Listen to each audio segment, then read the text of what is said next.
হাসরের মাঠ আমাদের ঘর না, হাসরের মাঠ ওই মাঠ ১৬ লক্ষ আম্বিয়া আদম আলাইহিস সালাম থেকে নিয়ে আখিরি নবী পর্যন্ত যে মাঠের ভয়ে দিবা নিশি কাঁদছেন, ওই মাঠের নাম হাসরের মাঠ। ওই মাঠের নাম হাসর। এটা মামুলি কোনো বিষয় না। আও মারতো না চাই, আল্লাহ ভরসা। আও মারতো না চাই না, মারতো হইব। আমি কি মারতো না চাই কিতাব আল্লাহ ভরসা। আরে হুজুররা কইতে লাগলি কি কোনটা কম কয়নি? হ্যাঁ, মস্কারি করেন হুজুররা, বরঞ্চ কমই বলে। কোন আলেমে দিন আখিরাতের পুরা বর্ণনা জীবনেও পুরা শেষ করতে পারবে না। জান্নাত আসলে কত সুন্দর, খোদার কসম এটা পৃথিবীর সব মৌলবী একসাথে হয়েও বলতে পারবে না। যা বলবে তা সামান্য। জাহান্নাম কতটা ভয়ঙ্কর এটা পৃথিবীর সব আলেম একসাথে হয়েও বুঝাইতে পারবে না। যা বলবে তা সামান্য। এই জন্য আপনি যদি মনে করেন হুজুররা যত কয় অত না, না না, হুজুররা যত কয় তার চাইতে কোটি গুণ বেশি। কথা বোঝেন না? জান্নাতের নিয়ামতও বেশি, জাহান্নামের আযাবও কি বেশি। বা আমি লম্বা বয়ান করতে চাই না, মূল কথা আমি এটা বুঝাইলাম। আলহামদুলিল্লাহ, যে কয়জন বাবা ভাই বসছেন, নওজোয়ান ভাই, তোমাদেরকেও বলি ভাইয়া, যার ওযু সুন্নাত মোতাবেক হয় না, যার ওযুর ফরজ ঠিক মতো আদায় হয় না, গোসল ফরজ হয় বীর্যপাত হলে, তো যে ফরজ গোসল শরীয়ত মোতাবেক কুলি করা, নাকের নরম জায়গায় পর্যন্ত পানি পৌঁছানো, এটা যার ঠিক মতো আদায় হয় না, খোদার কসম সে নাপাক। সে যদি বঙ্গোপসাগরেও গোসল করে সে নাপাক। আর নাপাক ব্যক্তির যে নাকের নরম জায়গায় ফরজ গোসলের সময় না, নাকের পানি নরম জায়গা পর্যন্ত ঠিক মতো পৌঁছায় না, সে নাপাক, অপবিত্র। আর এই অপবিত্র ব্যক্তি কাবা শরীফে ঢুকে নামাজ পড়লো, ওই নামাজ কবুল হবে না, হবে না, হবে না।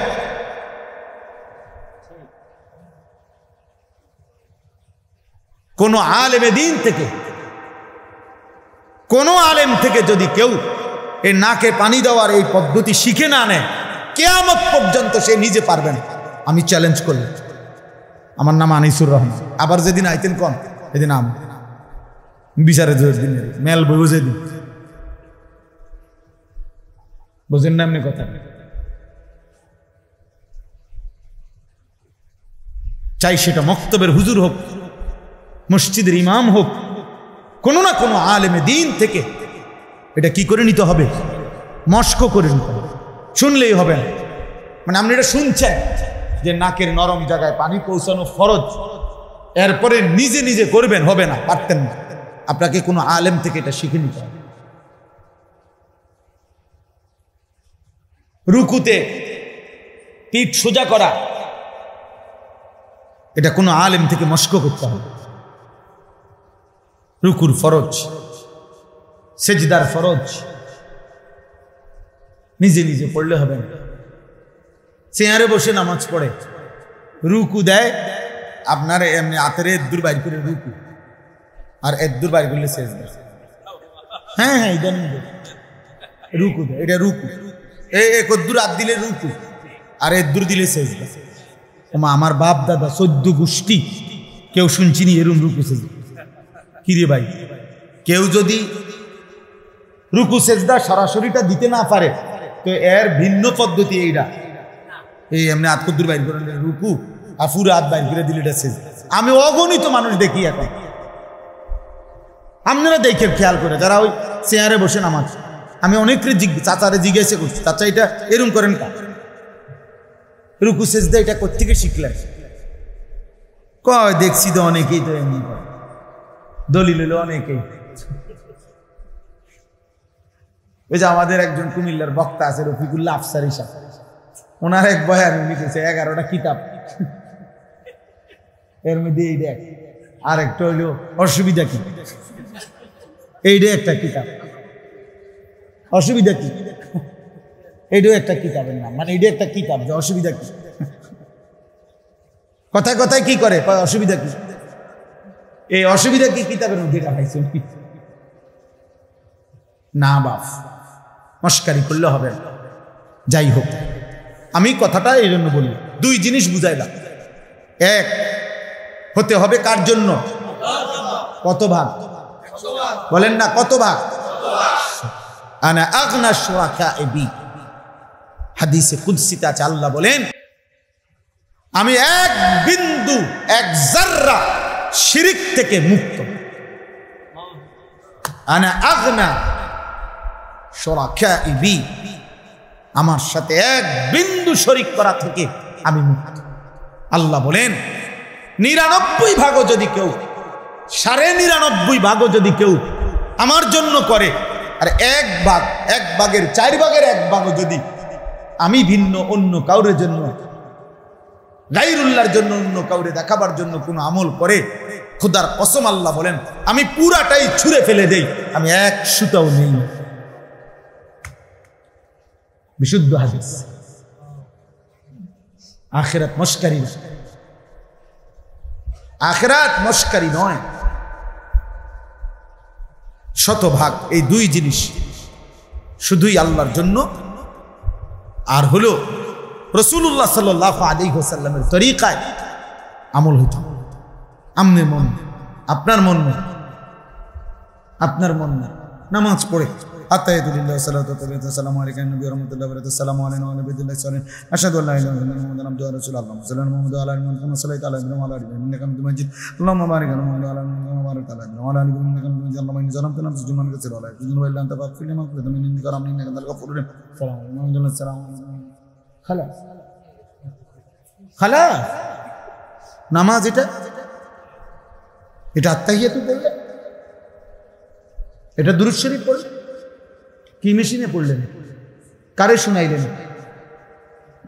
এই মস্কারিটা কার লগে করলেন? বলেন, বিবেক কি বলে? পৃথিবীতে কোনো মানুষের সামনে যদি আপনি এত দ্রুত গতিতে কথা বলতেন, সে পছন্দ করত? তো মহান আল্লাহ পাকের সামনে এটা কি করলেন? বলে সুবহানাল্লাহ, সুবহানাল্লাহ, সুবহানাল্লাহ, সুবহানাল্লাহ, সুবহানাল্লাহ, সুবহানাল্লাহ, সুবহানাল্লাহ, সুবহানাল্লাহ, আলহামদুলিল্লাহ, আল্লাহ। কি তাসবিহ বলে? 100 দানার তাসবিহ 30 সেকেন্ডও লাগে না। এটা কি তাসবিহ বলে? বলে এটা তাসবিহ হইতে পারে? আপনার কি বিবেকে কি বলে? নবীজি এভাবে পড়ছেন, সাহাবায়ে কেরাম এভাবে পড়ছেন, আপনার দিল বলে এটা? তা আপনি এটা কি করলেন? আমার শায়েখ আল্লামা মুফতি মুশতাকুন নবী কাসেমি হুজুরকে আমি একবার একটা বিষয়ে বলছিলাম যে হুজুর আপনি যেমনি বুঝাই দিছেন এমনি আমল করলে সময় বেশি লাগে, এই কথাটা শুধু একবার বলছিলাম। হযরত আমারে বলছিলেন, মাওলানা সময় কি আপনার আব্বার? কসম আল্লাহ, এবং সেটা মক্কা শরীফে বলছে, হারামে বসে বলছে সময় আপনার আব্বার? আমি বলছি না, সময় আল্লাহ। কয় তাহলে আল্লাহর দেওয়া সময় আল্লাহর জন্য একটু বেশি খরচ হবে, আপত্তি কিসের? বলে সময় তো আমার না, প্রতি সেকেন্ড, প্রতি ঘন্টা, প্রতি মিনিট, প্রতিটা রাত, প্রতিটা দিন কে আনে? তাহলে সময় কার? তাহলে আল্লাহ আমাদেরকে বুঝার তৌফিক দান করেন। দয়া করে এই একটা কথাও আলহামদুলিল্লাহ সবক আপনি আপনার ইমামের সাথে সম্পর্ক করেন, স্থানীয় উলামায়ে কেরামের সাথে সম্পর্ক করেন, করে ছেলেদেরকেও বলি, বাবা আরে ভাইয়া তোমরা অধিকাংশ ছেলেই বাপ আজ সময়ের প্রেক্ষাপটে পুরা জীবন তোমরা নিজের হাতে তুলে নিছো। এটা তোমাদেরকে একদিন না একদিন তুমি কিংবা তোমার পরবর্তী জেনারেশন আফসোস করবে, আফসোস করবে। তোমরা চুল, চেহারা, লেবাস, পোশাক, আনন্দ, হাসি, কান্না, রুচি, পছন্দ, অপছন্দ, ভালোবাসা, বিরোধিতা, আবেগ, অনুভূতি, চালচলন, রাত দিন সব নিজের হাতে নিজেকে তুলে নিছে। আমার যেটা ভালো লাগে, আমার যেটা মন চায়, আমি যখন যেটা করতে ইচ্ছে হয়, মোবাইল দেখে দেখে, নারী দেখে দেখে, নায়ক গায়ক খেলোয়াড়, বিভিন্ন মানুষের, কাফের মুশরিক বেঈমান ইহুদি খ্রিস্টান নাস্তিক মুরতাদের আখলাক চাল চলন দেখে দেখে নিজের মতো করে তোমরা নিজেদেরকে সাজাচ্ছ, চালাচ্ছ। আল্লাহর কসম বাপ নওজোয়ান, এর শেষ ঠিকানা জাহান্নাম। এই জীবনের শেষ ঠিকানা জাহান্নাম, এর শেষ ঠিকানা। ওই যে হাসে কিছুটা প্রতিবন্ধী যারা, তারা হাসে। হ্যাঁ, অনেক ছেলে তো একটু প্রতিবন্ধী, তো হাসে, মানে হে মনে করে যে আমারই কইতেছে রে, কি সুন্দর। প্রতিবন্ধী যে মানে লজ্জা শরমটুকুও নাই, অনুভূতিটুকুও। লজ্জা, মানুষ কি মনে করে, মানুষ যা ইচ্ছা মনে করবে। আমার মতো ধরছে, আমি মুখ চালাইছি, মানুষের কি মনে করার কি আছে? রাস্তার পাশে যে তুমি পেশাব করে দিলা, মানুষে কি মনে করবে? আরে মানুষে কি মনে করবে, এটা মানুষের বিষয়। আমার পেশাবে ধরছে, আমি মুখ চালাইছি। এই হলো ছেলেদের আখলাক। কে কি ভাববে, কে কি মনে করবে, আমি এত কিছু খুঁজে আমার দরকার। আমার মন চাইছে আমি নারী দেখবো, ছবি দেখবো। আমার মন চাইছে আমি বেঈমানের মতো, কাফেরের মতো চুল রাখবো, চেহারা সাজাবো, যা মন চাই তাই করব। এখানে অন্যের কি?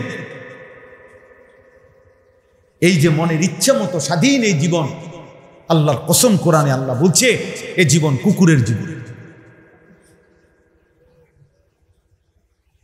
কসম খোদার, এটা কোরআন শরীফের আয়াত। আল্লাহ বলছে যে জীবন মনের ইচ্ছা মতো চলে, সে জীবন কুকুরের জীবন, অন্য প্রাণী না, কুকুর। আল্লাহ বলছে ফামাসালুহু কামাসালিল কালব, কালব মানে কুকুর। যে জীবনে আল্লাহ নাই, যে জীবনে রাসূল নাই, যে জীবনে কোরআন নাই, যে জীবনে ইসলাম নাই, যে জীবনে কারো আদর্শ নাই, আমার মতে যা মন চায় তা, এই জীবন কুকুরের জীবন। আল্লাহ আমাদেরকে হেফাজত করে, একটা একটা সন্তানকে আল্লাহ হেফাজত করে। এই জন্য বাবা ভাই জওয়ান বুড়া সবাই রে, আমারেও, আমিও, আপনারাও, প্রত্যেকেই এটা দরকার। আমার ঈমান, আমার আমল, আমার আখলাক, আমার লেনদেন, আমার আচরণ, আমার বাজার, আমার ব্যবসা, আমার ঘর দুয়ার, আমার ক্ষেত খামার, আমার বেচা কিনা, সব কিছুতে সঠিক হচ্ছে কিনা কোরআন সুন্নাহর আলোকে, হালাল কিনা হারাম কিনা, জায়েজ না না জায়েজ, হচ্ছে না ইসলাম মতো।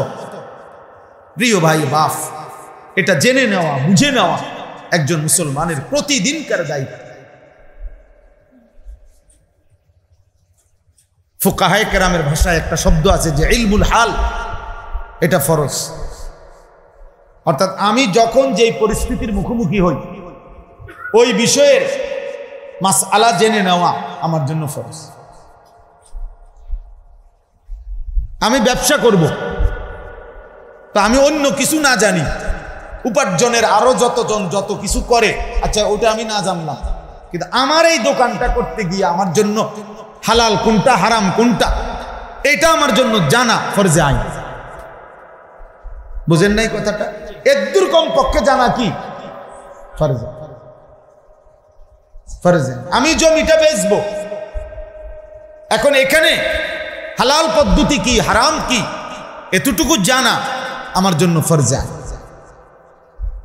আমি আমার মেয়েটাকে বিয়ে দেব, এখানে শরীয়তের বিধান কি, হারাম কি হালাল কি, এটা জানা ফরজ। ফরজ বিস্তারিত সকল বিষয়ে পূর্ণাঙ্গ ইলম, এটা ফরজে কিফায়া। এটা কিছু উলামায়ে কেরাম ওনারা শিখলেই হবে, বাকিরা ওনাদের থেকে জেনে নিবে। কিন্তু আমি যখন যে পরিস্থিতির মুখোমুখি, ওইটুকুর পরিমাণ ইলম আমার জন্য জানা ফরজ। তাহলে এখন নামাজ, এটা কি আমাদের মাঝে মাঝে পালন করার মতো আমল? তাইলে এটার জন্য সবার জন্য জানা এর মাসলা মাসাইল ফরজ, সবার জন্য ফরজ। আপনি স্কুলে না কলেজে, শিক্ষিত না অশিক্ষিত, মূর্খ বকলম, এটা কোনো বিষয় না, সবার জন্যই এটা কি ফরজে আইন। কোরআনুল কারীমের তেলাওয়াত শুধু আলেমদের জন্যই না, সকল মুসলমানের জন্য, তো সবার জন্যই কোরআন শরীফ শুদ্ধ করা ফরজে আইন, ফরজে আইন। যেটা হালাল এটা সবার জন্য হালাল না শুধু হুজুরদের জন্য, যেটা হারাম এটা সবার জন্য হারাম না শুধু হুজুরদের জন্য। অতএব জানা যায়, আল্লাহ তাআলা আমাদেরকে বুঝার তৌফিক দান করেন। আমি এবার যে আয়াতটা পড়ছি অল্প একটু, আর এই আয়াতটার উপরে একটু কথা আপনাদেরকে শুনাইতে চাই। কোরআনুল কারীমের 10 নম্বর পারা 9 নম্বর সূরা, সূরা তাওবা, এই সূরার 24 নম্বর আয়াত আমি তেলাওয়াত করেছি। এবার এইটুকু আয়াতের তরজমা বলি। একেবারে একটা ছোট্ট প্রেক্ষাপট আছে এই আয়াত নাজিল, শানে নুজুল।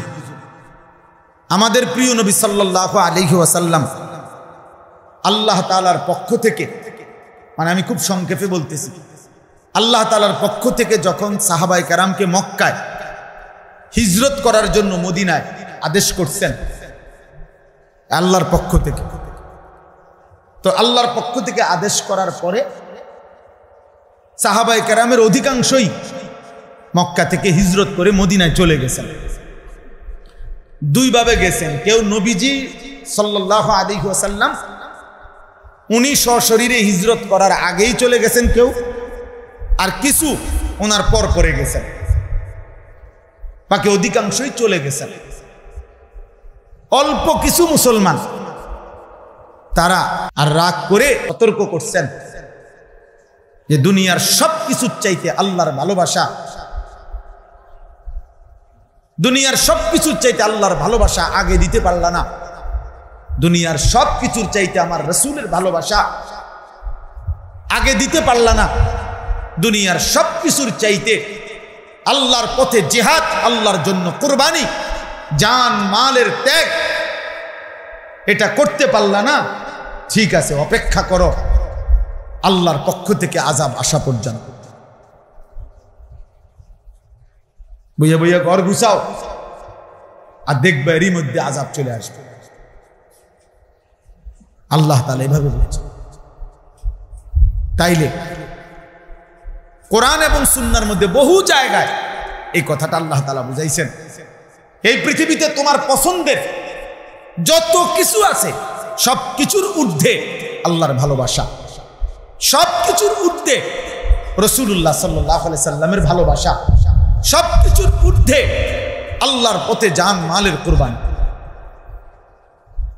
এই তিন জিনিস সব কিছুর ঊর্ধ্বে থাকতে হবে, নাই তো নিশ্চিত ধরে নাও তোমার উপরে আল্লাহর আযাব আসবে। দুনিয়াতেও লজ্জিত হবে, লাঞ্ছিত হবে, আখিরাতেও লাঞ্ছিত। এই কথাইটাই আল্লাহ এখানে বলছে। দেখেন 8টা জিনিসের প্রতি ভালোবাসা এখানে আল্লাহ তুলে ধরছে দুনিয়াবি। 1, আবা উকুম, তোমাদের বাবা দাদা মা, তোমাদের পিতা মাতা এবং তাদের পূর্বের যারা, অর্থাৎ বাবা মা দাদা দাদি নানা নানি এরা। 2, ও আবনা উকুম, তোমাদের সন্তানাদি, ছেলে মেয়ে নাতি নাতনি। 3, ও ইখওয়ান উকুম, তোমাদের ভাই বেরাদর ভাই বোন এরা। 4, ও আজওয়াজুকুম, তোমাদের স্ত্রী।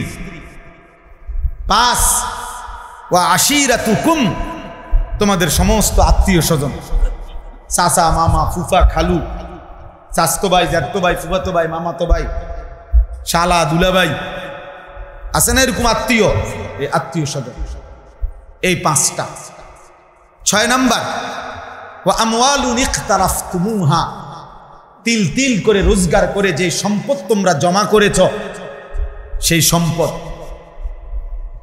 7 নাম্বার, ও তিজারাতুন তাখশাউনা কাসাদাহা, তোমাদের সেই ব্যবসা উপার্জন চাকরি হোক আর ব্যবসা হোক, যেটা মনে মনে ভাবতেছো যদি তুমি ছেড়ে দাও ব্যবসাটা ধ্বংস হয়ে যাবে, চাকরিটা ধ্বংস হয়ে যাবে, এরকম পছন্দের যেটা তুমি ভয় পাও, যেটা এটা হেরে গেলে হারায় ফেললে ক্ষতি হবে তোমার, এরকম ব্যবসা উপার্জন।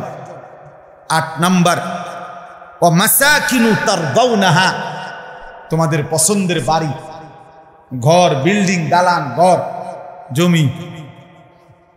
আর বাকি রয়েছে কি? আর কিছু বাকি রয়েছে?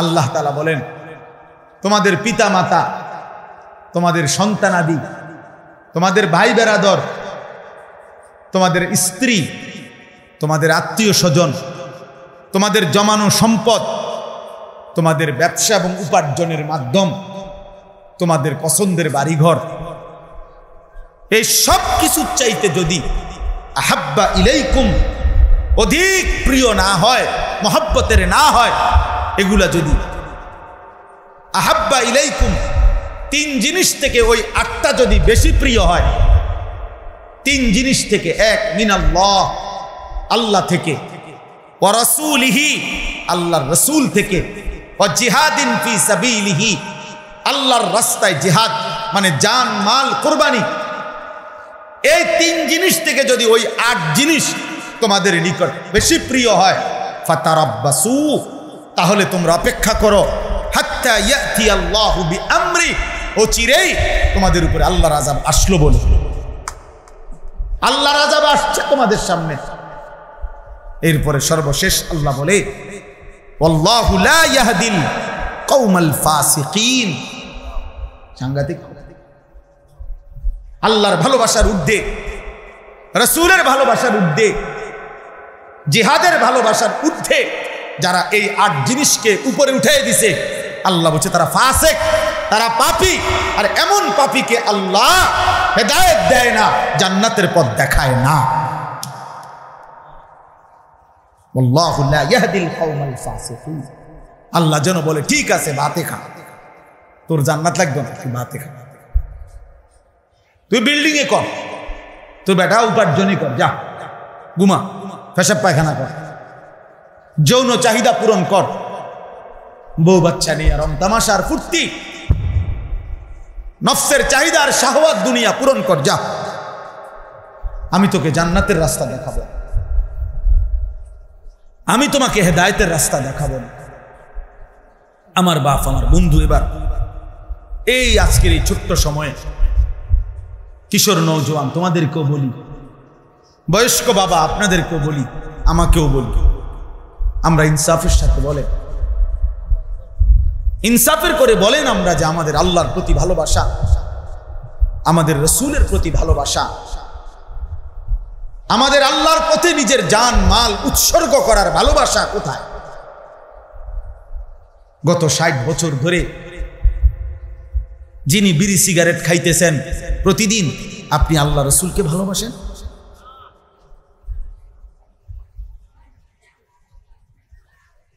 গত 60 বছর ধরে প্রতিদিন যিনি চা দোকানে, রঙিন টেলিভিশনে নাচ গান দেখেন, নাটক সিনেমা দেখেন, আপনি আল্লাহকে ভালোবাসেন?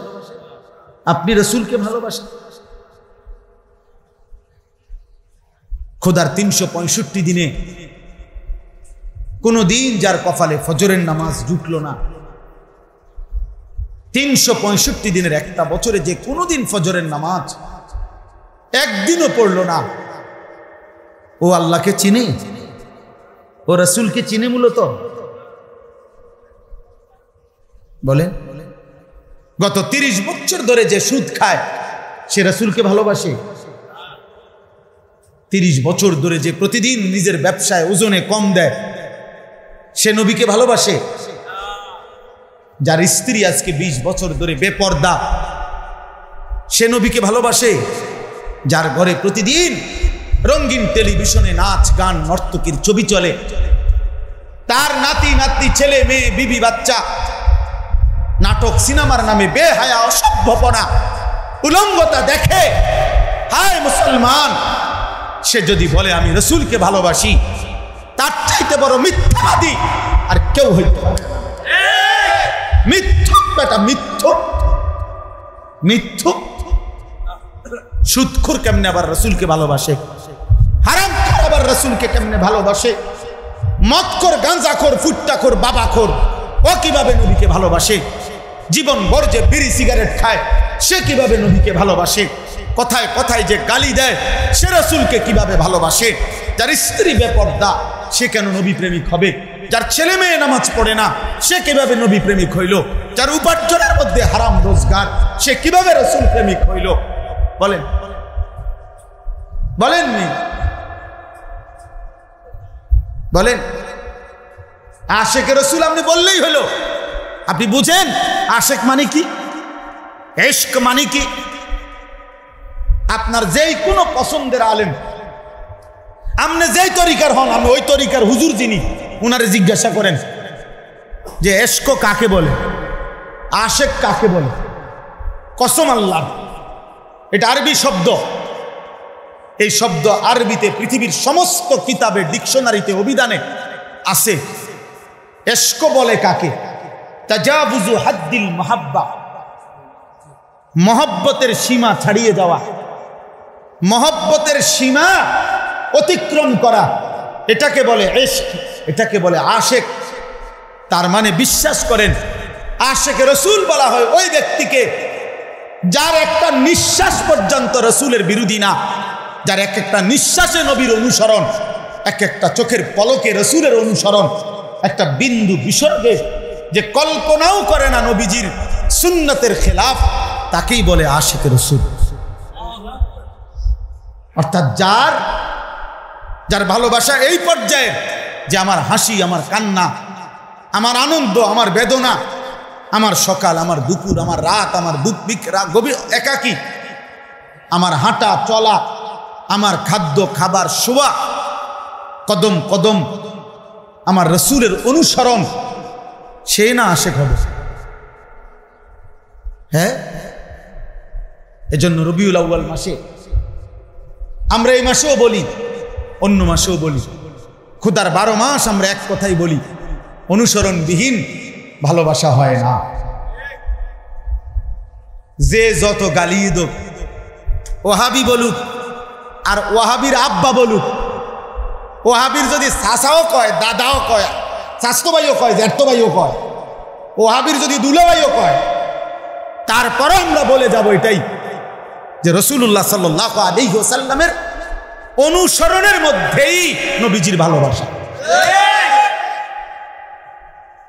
কারো ভালো না লাগে,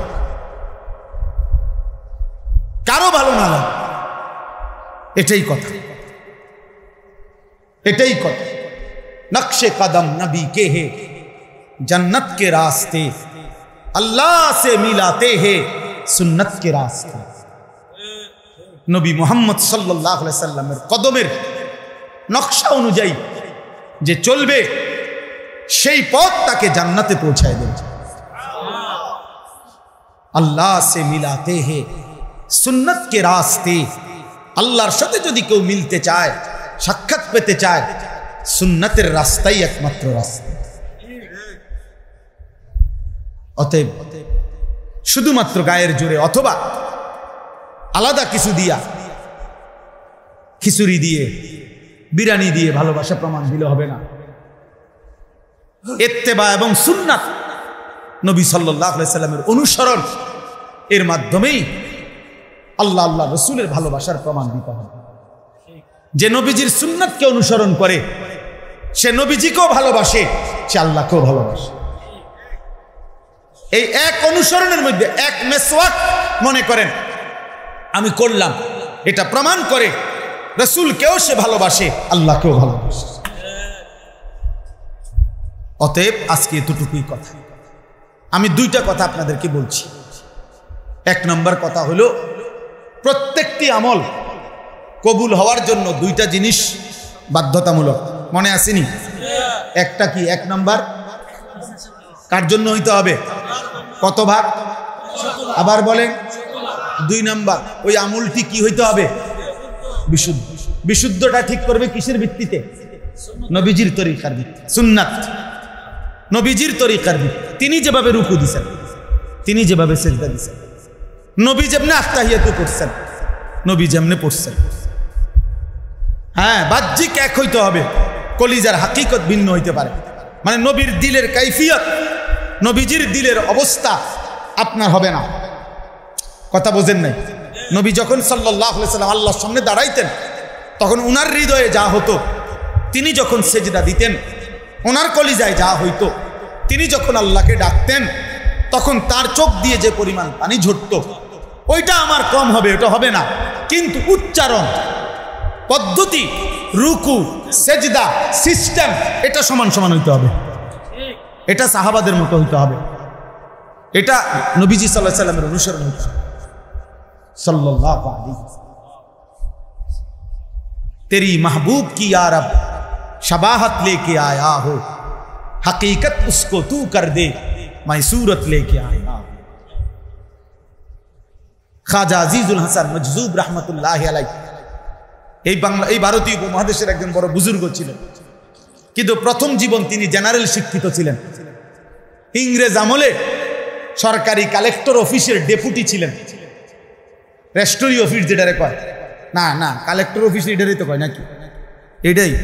অর্থাৎ সর্বোচ্চ ব্রিটিশ আমলে একজন মুসলমান, জেনারেল শিক্ষিত একজন মুসলমান ব্রিটিশ আমলে সর্বোচ্চ যেই পদে চাকরি করতে পারতেন তখনকার আইনে উনি ওই পদে ছিলেন। সেই পদ থেকে তিনি সব ছেড়ে দিয়ে দাড়ি, টুপি, লেবাস, পাঞ্জাবি পরে আল্লাহওয়ালাদের খেদমতে হাকিমুল উম্মত মুজাদ্দিদুল মিল্লাত হযরত মাওলানা শাহ আশরাফ আলী থানভী রাহমাতুল্লাহর সোহবতে নিজেকে গড়ে তুলছিলেন, নিজের ঈমান আমল সুন্দর করছিলেন। তো ওনারে একদিন জিজ্ঞাসা করছেন যে আজিজুল হাসান, আপনি হাসরের ময়দানে আল্লাহকে কি বলবেন? তো তিনি বলেন, আমি আমার নিজের দাড়িটা দেখাইয়া রব্বে করিমের সামনে বলবো, মাওলা আপনার বন্ধুর সাদৃশ্য ধরতে চেষ্টা করছি, কলিজার হাকিকত তো পারি নাই, सूरत আমি ধরছি, हकीकत अपनी निजर दयाय दिए दें। तेरी महबूब की या रब शबाहत लेके आया, আপনার বন্ধুর शबाहत নিছি, সাদৃশ্য, हकीकत उसको तू कर दे, मैं सूरत लेके आया हूं। দিলটা আপনি দেন, বাহ্যিকটা আমি দিলাম, আমি চেষ্টা করলাম মাওলা। এজন্য নওজোয়ান ভাই, তোমাদের কাছে অনুরোধ ভাইয়া, আখলাকের হেফাজত করো, এমন সুন্দর জীবন আর ফিরবে না রে বাপ। প্রিয় নওজোয়ান, নষ্ট হইও না রে বাপ। এই পৃথিবীতে কেউ তোমাদেরকে মনে রাখবে না, কেউ মনে রাখবে। এই 4-5 দিন আগে কুষ্টিয়ায় 2টা ছেলে, 10টা ছেলে একসাথে মোটর সাইকেল বাইক রেস, রাস্তায় কে কত দ্রুত গতিতে মোটর সাইকেল চালাইতে পারে এটার প্রতিযোগিতা করছে। এর মধ্যে 2টা ছেলে সব পত্রিকায় আসছে, একটা পিকআপের সাথে বাড়ি খায়া একদম টুকরা টুকরা হইয়া পিস পিস হয়ে গেছে, সারাটা রাস্তা ছড়ায় কুষ্টিয়াতে। নিজেদের হেলমেটের মধ্যে ক্যামেরা চলতেছিল লাইভ, নিজের লাইভে, নিজের মোবাইলে, নিজের ক্যামেরায় পৃথিবীবাসী দেখলো করুণ মৃত্যু। হায় যুবক, আজ তোদের লাইভ দেখবে কে? আজ তোদের মোটরসাইকেল চালাবে কে? এই পৃথিবী আর কোনোদিন তোমাদের কথা মনেও করবে না। মাইলস্টোন স্কুল অ্যান্ড কলেজের ছেলেদের কথা আর এখন কারো মনে আসেনি? আজ 1 সপ্তাহ আসেনি, 10 দিন, এই যে ঘটনা এটা ঘটছে, মনে হয় এটাও কারো খবর। স্বার্থপর এই দুনিয়া, কেউ তো মনে রাখে। আমার ঈমান, আমার সেজদা, আমার রুকু, আমার জিকির, আমার তেলাওয়াত, আমার সুন্নাতের অনুসরণ, আমার আল্লাহর সাথে সম্পর্ক, আমার নবীর সাথে সম্পর্ক, খোদার কসম এটাই মনে থাকবে, এটাই মনে রাখবে, এটাই স্মৃতিতে থাকবে, এটাই জমা থাকবে। আর হাসরের ময়দানে আল্লাহ বান্দার প্রত্যেকটা আমলের বিনিময় নিজ হাতে গুনে গুনে আল্লাহ হাতে তুলে দিবেন, বুঝায় বুঝায়। ফেরেশতা বলবে, চলো বন্ধু, এ তোমার রুকুর প্রতিদান, এ তোমার সেজদার প্রতিদান, এ তোমার সুবহানাল্লাহর প্রতিদান। আররাফা লাহুম আররাফাহা লাহুম। কোরআন শরীফে আল্লাহ বলছে, বান্দার প্রত্যেকটি নেক আমলের বিনিময়ে সে কি নেকি পাইছে, পুরস্কার, আমি আল্লাহ আমার ফেরেশতা দিয়ে তার একটা একটা করে চিনায় দেব, চিনায় দেব, চিনায় দেব, আল্লাহু আকবার, চিনায় দেব। ইয়ারিফুনাহা, ফেরেশতা বলবে 2025 সালের 28শে আগস্ট রাত 10:30 বাজে ওই বাড্ডা বাজার জামে মসজিদের এক মাহফিলে ঠিক এতটা সেকেন্ডে তুমি একবার সুবহানাল্লাহ পড়ছিলা, এটা তোমার সেই পুরস্কার।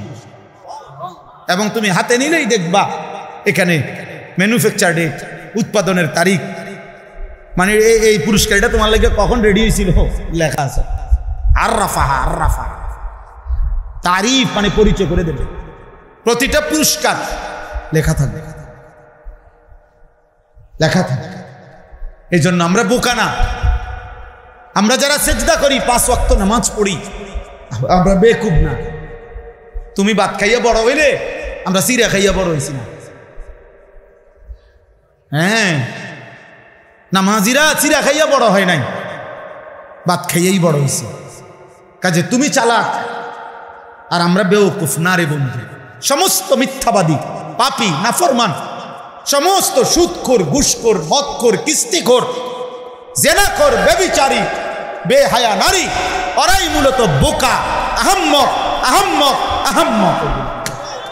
ইমানদার বুদ্ধিমান, সেজদাওয়ালা বুদ্ধিমান, কোরআন পড়নেওয়ালা বুদ্ধিমান, সুন্নাত মাননেওয়ালা বুদ্ধিমান, আল্লাহ আল্লাহ রসুলকে যে কলিজা দিয়া ভালোবাসে সেই বিবেকবান, সেই বুদ্ধিমান, সেই বুদ্ধি।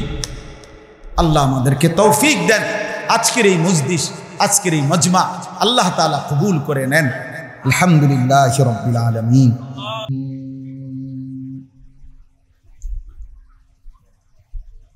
قل إن كان آباؤكم وأبناؤكم وإخوانكم وأزواجكم وعشيرتكم وأموال اقترفتموها وتجارة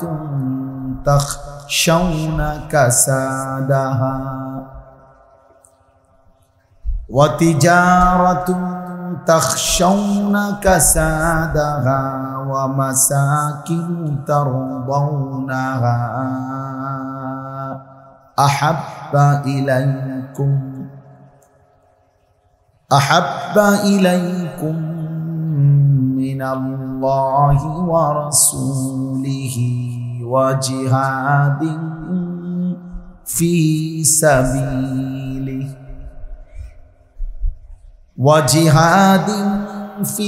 سبيله فتربصوا حتى يأتي الله بأمره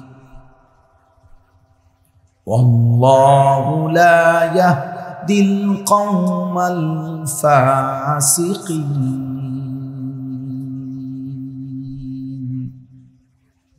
صدق الله مولانا العظيم. وقال نبينا صلى الله عليه وسلم المرء مع من أحب. اللهم صل على محمد وعلى آل محمد كما صليت على إبراهيم وعلى آل إبراهيم إنك حميد مجيد. اللهم بارك على محمد وعلى آل محمد كما باركت على إبراهيم وعلى آل إبراهيم إنك حميد مجيد. سبحانك لا علم لنا إلا ما علمتنا إنك أنت العليم الحكيم. কোন থানা এটা? নবীনগর। আলহামদুলিল্লাহ। আল্লাহ পাক রব্বুল ইজ্জত জুল জালাল ওয়াল ইকরামের ফজল কারাম রব্বুল আলামিনের অপরিসীম ইহসান, মেহেরবানি, দয়া। আল্লাহ তাআলা আমাদেরকে আজ 28 আগস্ট 2025 রোজ বৃহস্পতিবার বিবাড়িয়া জেলা নবীনগর উপজেলাধীন বাড্ডা বাজার জামে মসজিদ ও যুব সমাজের উদ্যোগে আজকের এই মুতাবাররাক ওয়াজ ও দোয়ার মাহফিলে অনেক শ্রদ্ধাভাজন ওলামায়ে কেরামের উপস্থিতিতে আল্লাহ তাআলাই আমাদেরকে আসবার বসবার আল্লাহর জন্যই জমা হওয়ার তৌফিক দান করেছেন। আলহামদুলিল্লাহ। সবার কাছে বিনীত অনুরোধ, বিশেষ করে নওজোয়ান ছেলেরা সবাই মিলে প্রত্যেকেই এই হাতে ধরা যাদের মোবাইল, এই হাতে মোবাইল ধরে ভিডিও বা রেকর্ড করা একদম নিষেধ। আমি স্পষ্ট নিষেধ করলাম, এটা আমার আদেশ। এই জন্য একদম ঘড়ি ধরা, অল্প একটু সময়, সামান্য কিছু কথাই আমরা বলবো, যেন সবাই মিলে চোখের দিকে তাকায়া ওলামায়ে কেরামের দিকে তাকিয়ে শুনলে বরকত হয়। একটা জিনিস বাধ্যতামূলক, যে কোরআনুল কারীম থেকে যদি কেউ উপকৃত হতে হয় তাহলে অবশ্যই দুইটা শর্ত জরুরি। আল্লাহ নিজে বলছে, ফাসতামিউ লাহু ওয়া আনসিতু। এক নম্বর হলো মনোযোগ দিয়ে শোনো, দুই নম্বর হলো চুপ থাকো। এটা আল্লাহ তাআলার আদেশ। আল্লাহ বলছে তোমরা মনোযোগ দিয়ে শোনো এবং চুপ থাকো, লাআল্লাকুম তুরহামুন, অবশ্যই তোমাদের উপরে রহমত বর্ষিত হবে। তো তাফসীরের মধ্যে আছে রহমত বর্ষিত হবে মানে আল্লাহ তাআলা তোমাদেরকে আমলের তৌফিক দান করবেন। তাহলে কোরআন মতো আমল করা, আল্লাহ তাআলার হুকুম মতো আমল করা, এর জন্য আল্লাহর কথা, রাসূলের কথা মনোযোগ দিয়ে শোনা এবং চুপ থেকে শোনা, এটা জরুরি। এটা না হলে ওটা হবে না, আমলের তৌফিক হবে। এজন্য মোবাইল হাতে ধরে রাখলে মনোযোগ হয়, দিল জমে না, অন্তরে কথা ঢোকে না, বারবার মোবাইলের প্রতি নজর যায়, ফলে মনোযোগ হয়। এজন্য দয়া করে আবারও বললাম, এরপরে আমি কিন্তু দেখলে ধমক দেবো, উঠায় দেবো, তখন কিন্তু লজ্জা পাবে। আর যদি কারো পছন্দ না হয় এমনি চলে গেলে, যদি বলেন আমি মোবাইল নামাবো তো আপনি উঠে চলে যান, কোনো সমস্যা নেই। নির্দিষ্ট পরিমাণ শ্রোতা হইতে হবে, এটা কোনো জরুরি না। আমরা এখন এটা নির্বাচনী জনসভা না যে অনেক জনসমর্থন দরকার, না। আল্লাহর কথা বলার জন্য একজন হোক, হাজার জন হোক, বরাবর একজনের জন্য সমান গুরুত্ব দেওয়া উচিত, 1000 জনের জন্য সমান গুরুত্ব দেওয়া উচিত। এটা জরুরি, আল্লাহর জন্য হইতে হবে। আর আল্লাহর জন্য হলে কম বা বেশি এতে কোনো সমস্যা নেই। একজন বিশ্ববিখ্যাত বুজুর্গ ছিলেন, ও ভাই আপনি এটা নামান, বাংলা বুঝছিলেন এতক্ষণ না ইংরেজিতে বলুন?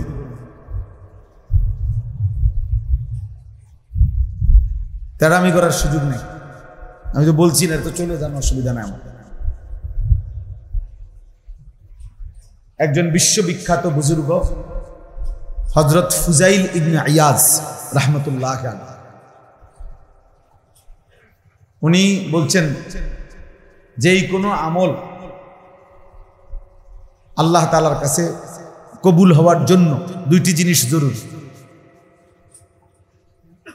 এবং এটাই বলছেন যে কোনো আমল আহসান। কোরআনুল কারীমে আছে আল্লাহ তাআলা বলছেন আমি তোমাদের আমল দেখতে চাই আহসান, লিয়াবলুয়াকুম আইয়ুকুম আহসানু আমালা। তো কোনো আমল আহসান হবে কিভাবে? তিনি বলছেন যে দুইটি জিনিস যখন কোনো আমলের মধ্যে থাকবে তখন সেটা আহসান হয়। একটা হলো আখলাস, একটা হলো আসওয়াব। একটা হলো শতভাগ আল্লাহর জন্য, আর একটা হলো শতভাগ বিশুদ্ধ। পূর্ণ সঠিক হইতে হবে এবং পূর্ণ আল্লাহর জন্য। ইসমে তাফসীর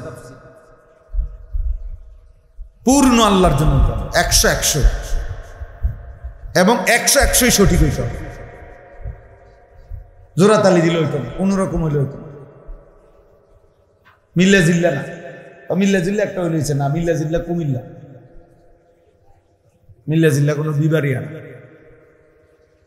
কাজেই মিল্লা জিল্লা না, কোন রকম না জোড়া তালি। ইসলামের মধ্যে কোনো রকম কিছু নেই, কোনো কিছুই কোনো রকম নেই, সবই পরিপূর্ণ পূর্ণাঙ্গ। তো তিনি বলছেন যে কোন আমল ইজা কানাল আমালু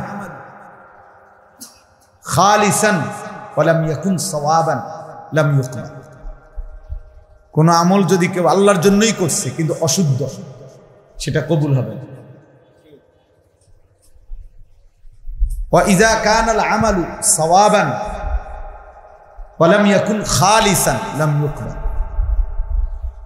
কোন আমল সঠিক হয়েছে কিন্তু আল্লাহর জন্য করে না, সেটাও কবুল।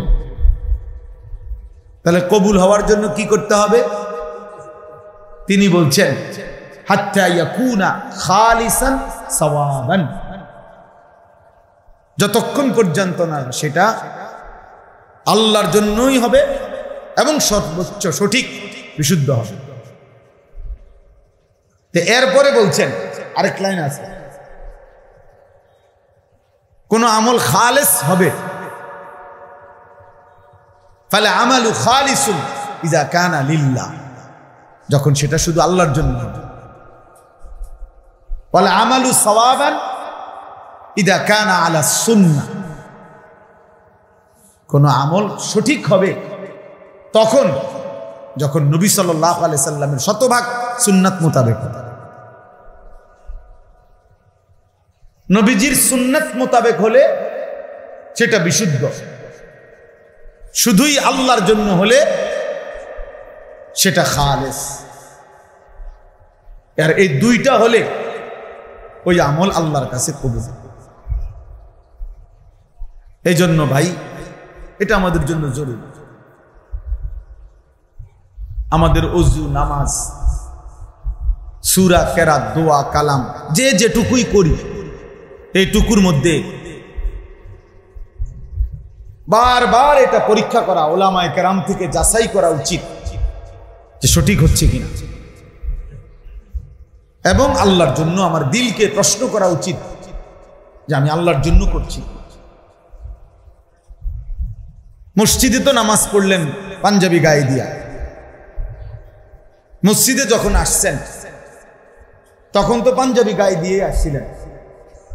এই আপনি যখন ঘরে কোনো কারণে নামাজ পড়েন তখন যে শুধু একটা গেঞ্জি গাও দিয়া অথবা উর্ফে গামছা একটা কাঁধে দিয়া, ঘটনাটা কি?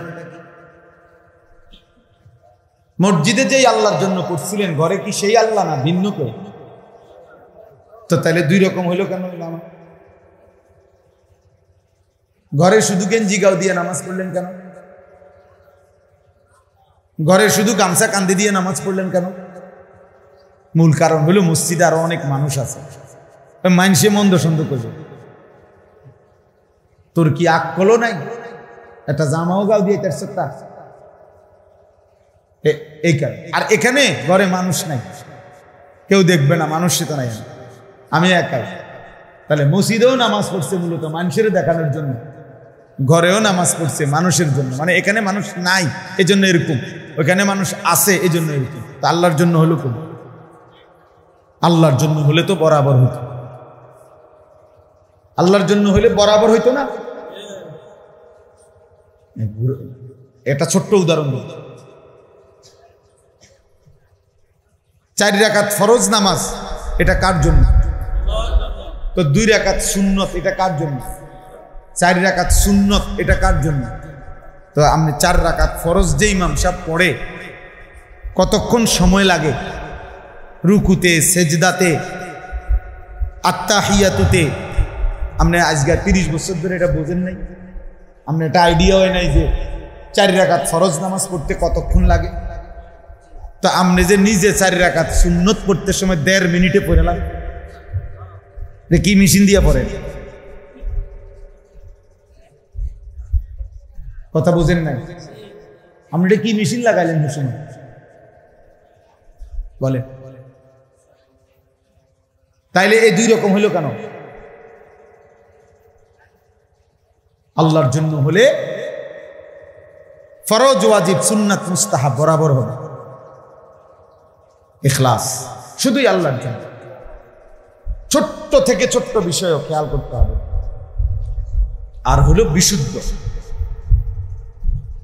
রুকু থেকে সোজা হয়ে দাঁড়ানো ওয়াজিব, দুই সেজদার মাঝখানে স্থির হয়ে বসা ওয়াজিব। অনেক বাচ্চা সারা আছে সেজদা একটা দিয়ে মাথা একটু উঠাইয়া আরেকটা সেজদা মারে, এমন নাই তো? মাঝখানে যে বসলেন স্থির হয়ে, ওয়াজিব ছুটে গেলে নামাজ হয় না।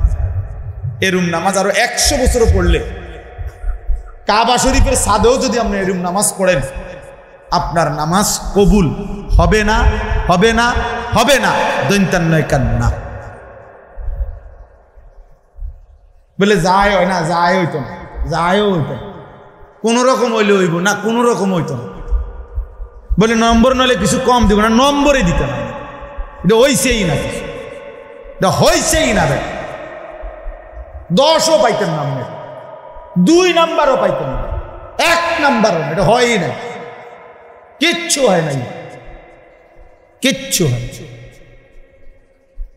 আল্লাহ তাআলা কোরআনে বলছে, যে নামাজের ফরজ ওয়াজিব নষ্ট করে সে নামাজকে নষ্ট করে। ফাখালাফা মিন বাদিহিম খালফুন আদাউস সালাহ। আদাউস সালাহ অর্থ হলো নামাজকে যে নষ্ট করে, আল্লাহ বলে জাহান্নামের সবচেয়ে নিকৃষ্ট গর্তে আমি তাকে ছুঁড়ে মারব। ফাসাউফা ইয়ালকাউনা গাইয়া, কোরআন শরীফের আয়াত। আর তাফসীরের মধ্যে আছে এই কথার অর্থ হইল বেনামাজি না, যে নামাজ পড়া সত্ত্বেও নামাজ নষ্ট করে, নামাজের ফরজ ওয়াজিব সুন্নাত ঠিকমতো আদায় করা। নামাজের মধ্যে সূরা মিলানো ফরজ না সুন্নত? বলেন না কেন? নামাজে সূরা মিলানো, সূরা ফাতিহা না ওয়াজিব? সূরা মিলানো ফরজ। কেরাত পড়া যে আমরা করি, আচ্ছা কেরাত পড়াই কর, কেরাত পড়া কি ফরজ, সূরা ফাতিহা কি ওয়াজিব। তো এটা যার শুদ্ধ হয় না, তো সে কি মিলাইবে? অশুদ্ধটা এক আমনে, এটা 5-এর লগে 3 ইঞ্চি পাই, আমরা 6 ইঞ্চি পাই দিয়ে দিলে কি করবে? কথা বোঝেন না? এটা আপনি সারাদিন লাগাইলে কি লাভ? এটা 5 দরকার, 3 ইঞ্চি আপনি লাগাইছেন 2.5 ইঞ্চি পাই, বলে মোটামুটি 2.5 তো, আর আধা না কম, ওটা মিলবে তো? কথা বলেন না কেন? এই 5-এর লগে এই 5 মিলবে তো? তো আপনি এটা কি কেরাত মিলাইছেন? এটা 2.5 ইঞ্চি 5 না মিলাইছেন, কি মিলাইছেন? এটা অশুদ্ধ। তাহলে যার সূরা কেরাত অশুদ্ধ তার নামাজ হয় না। ফাকনা আলাপ করলেই তো আখেরাত পান খাইতে খাইতেন, আখেরাত বন খাইতে খাইতেন। সাদওয়ানের গপ মারো না, হাসরের মাঠ এক কথা। বুঝেন নাই? বুঝলেন চাচা? চা দোকানে গপ মারো না, লম্বা লম্বা কথা কম, আর হাসরের মাঠ এক কথা। হাসরের মাঠ সাদওয়ান না।